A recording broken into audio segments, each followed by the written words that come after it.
한 주간의 교통 이슈를 짚어봅니다. 위클리 교통 이슈 김경배 교통전문위원과 함께합니다. 안녕하세요.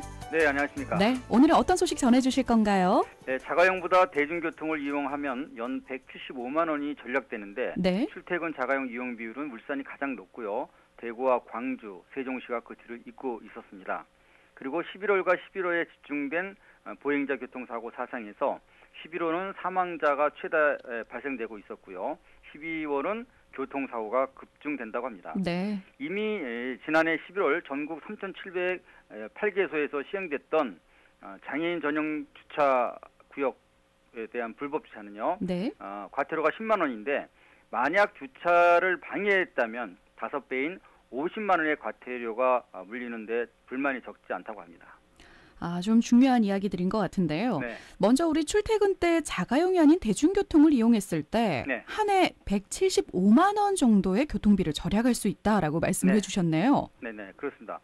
한국교통연구원과 삼성카드가 조사한 대도시 교통비 지출 현황 샘플인데요. 네. 서울을 비롯 6개 광역시와 세종시, 거주 회원의 이제 그 52%가 출퇴근이나 나들이 때 승용차와 대중교통을 병행하는데 이 중 33%는 아예 면허증과 차 자체가 없는 대중교통족이라고 이렇게 얘기를 했습니다. 네. 이를 세분화하게 되면요.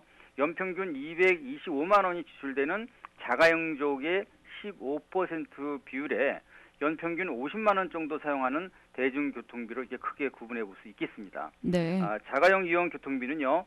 차량 활부금과 연료비, 또 세금과 각종 정비 비용 등이 포함되고 있기 때문에 약 4.5배 정도가 높다는 겁니다. 그런데 남성과 여성의 이런 교통수단 이용과 지출은 좀 다른 점이 있습니다. 네, 저부터 좀 시작을 해봐야 되겠다라는 생각이 드는데요. 네. 근데 아무래도 자가용 이용률이 여성보다는 남성이 높을 것 같은데요. 네. 이 대중교통수단 이용과 만약에 비교를 했을 때 어떤 차이가 있을까요? 네, 그렇습니다. 남성의 경우 82.4%가 자가용을 이용하는 현실인데 네. 연간 지출되는 비용을 18.6% 선인 여성과 대비하게 되면요.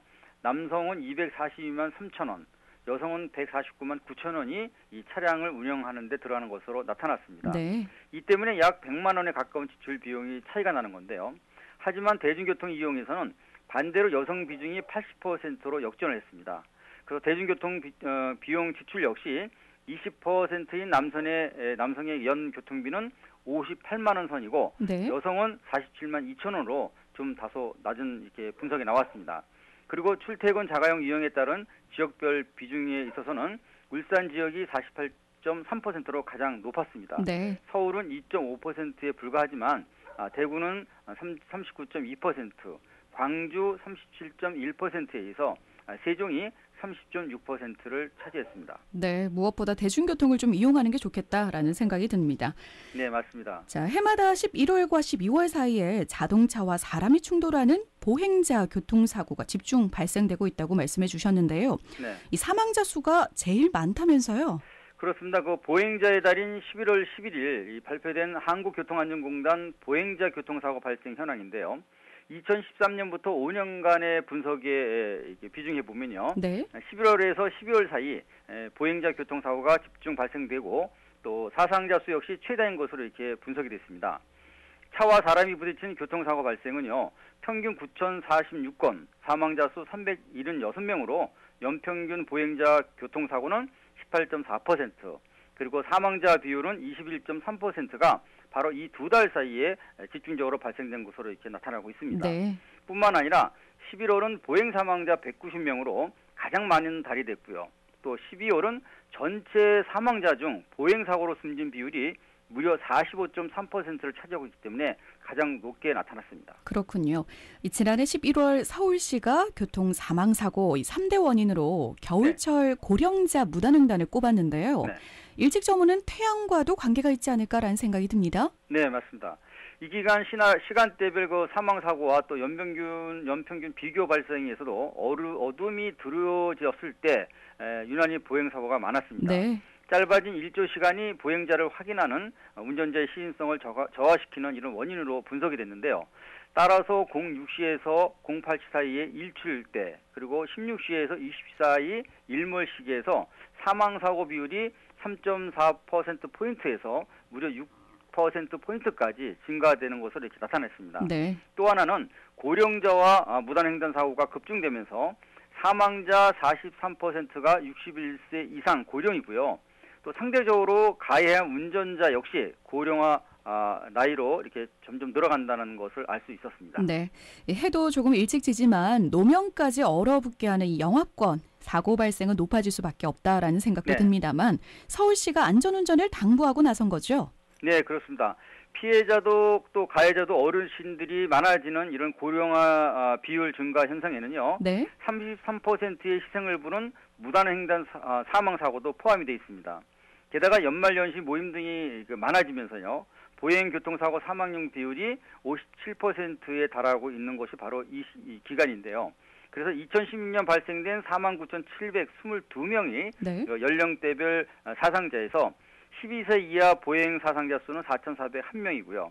이 중 사망자는 36명에 709명이 무단 횡단으로 희생이 됐습니다. 네. 그리고 34,628명에 달하는 13세에서 64세까지의 사상자 수에서도요. 812명은 보행 중에 사망을 했고요. 293명은 무단횡단 사고, 그리고 65세 이상 사상자 1,693명 중에서는 866명이 보행사고, 그리고 408명은 무단 횡단하다가 사망한 사고로 이렇게 나타났습니다. 네, 이렇게 통계를 보니까 만만치 않은 숫자인 것 같다라는 생각이 드네요. 네. 자, 보행교통사고 사망자 수가 OECD 평균보다 3배 정도 높았던 2014년도였죠. 네네. 사고 발생 10건 중에서 4건이 서울과 경기에서 벌어졌는데 지금은 좀 달라졌습니까? 네, 당시 우리 그 보행자 교통사고는 OECD 최하위였지만요. 3년간 많이 달라졌습니다. 79개 구간의 무단횡단 금지시설 설치와 또 도심 지역 통과속도 하향 등의 일환인 주행 실증을 통한 5030 정책도 큰 역할을 하고 있는데요. 네. 제한속도 강화로 안전을 보강하는 5030 정책이 유력시되고 있습니다. 연말 보행자 사고 예방 대책은요. 운전자는 새벽과 야간 시간대에 감속 운행을 하고 보행자 역시 횡단보도 건너기 전에 반드시 주의를 한 번 더 살펴보는 것이 좋겠습니다. 네. 자, 이제 다음 소식으로 넘어가 보겠습니다. 네. 지난해에 이어서 장애인 전용 주차구역 내 불법 이 주정차 위반을 집중 단속하고 있는 것으로 알고 있는데 네. 과태료 처분이 만만치가 않다면서요? 네, 그렇습니다. 지난해 이미 아까 말씀드렸지만 공표된 처분이기도 한데요. 정작 단속을 당하게 되는 요 며칠 사이 주차 위반 운전자들은 황당하다는 표정이 대부분입니다. 네. 납득을 못하는 부분은요. 주차가 아닌 장애인 주차구역을 못 들어가게 막는, 이렇게 가로막는 주차 방해 행위가 더 크게 무겁게 다뤄지고 있습니다. 네. 일반 주차구역보다 넓고 또 출입구 가까이에 설치되어 있는 것이 바로 장애인 전용 주차구역이기 때문에 주차한 차량은 10만 원의 과태료 처분 대상이 됩니다. 그런데 주차선 내가 아닌 주변을 막아선 경우는요. 과태료 50만 원인 이런 방해 행위가 적용되기 때문에 여기에 대한 이제 분란도 좀 있는 것 같습니다. 네. 차라리 구역 내에 주차를 했다면 양심적으로 과태료가 10만 원이지만 진입을 좀 피해서 하다 보니까 진입을 방해했다. 이 경우 5배 강도가 높아지는 50만 원이 되는 그런 문제 때문입니다. 뭐 나름대로는 양심껏 또는 눈치껏 한 행위라고 하는데 네. 처분은 5배가 높아진 겁니다. 그렇죠. 자, 그리고 지난해 단속 때 과태료 200만 원 대상도 고지했다면서요? 네. 장애인 전용 주차구역을 침범했다 단속된 주차 건수는 지난 5년간 6배 늘다 보니까 이런 강경책이 나온 것으로 분석이 되고 있는데요. 네. 보건복지부가 20년 전 제정됐던 10만 원 과태료 처분을 상향한 것입니다. 그리고 전국 200여 개의 지방자치단체와 함께 장애인 주차구역 불법 주정차 위반 단속에 나선 이런 보건복지부의 관점은 불법 주정차와 주차 방해 그리고 주차 표지의 부당 사용인데요. 네. 바로 이 주차 표지의 부당 사용은 200만 원의 과태료 대상이 됩니다. 그래서 부당 사용 처분에는 대부분 아무 의의가 없었지만 아까 말씀드린 잠시 세우거나 또는 이중 주차 때 50만 원을 물어야 하는 이런 주차 방해 행위는 현재 이경도 많고 또 의견 또한 분분하다고 합니다. 네. 지방자치단체는 교통약자를 배려하는 이 시민의식 실종을 개탄하는 데 반해서 정부는 차주를 형사고발하는 생각까지 한다면서요? 네, 그렇습니다. 지자체는 위반 행위를 줄이는 단속 강행을 이렇게 내비쳤지만요. 네. 핵심 부처는 한 달간 시행한 이런 집중 단속 결과에 따라서 차주를 최대 형사 고발한다는 방침까지 세우고 있는데요. 네. 2014년부터 두 차례씩 실시되고 있는 이 합동 점검은요. 지난해 11월에도 3,708개소를 확인했던 만큼 그동안 충분히 알렸다고 생각하는 겁니다. 네. 그런데도 비장애인이 장애인 전용 주차 구역을 침범하지 않다 보니까 침범하는 문제가 생겼다 보니까 바로 이런 강경책이 나오지 않았나 싶습니다. 네, 오늘 말씀도 정말 잘 들었습니다. 네, 여기까지 듣겠습니다. 감사합니다. 네, 고맙습니다. 지금까지 김경배 교통전문위원과 함께했습니다.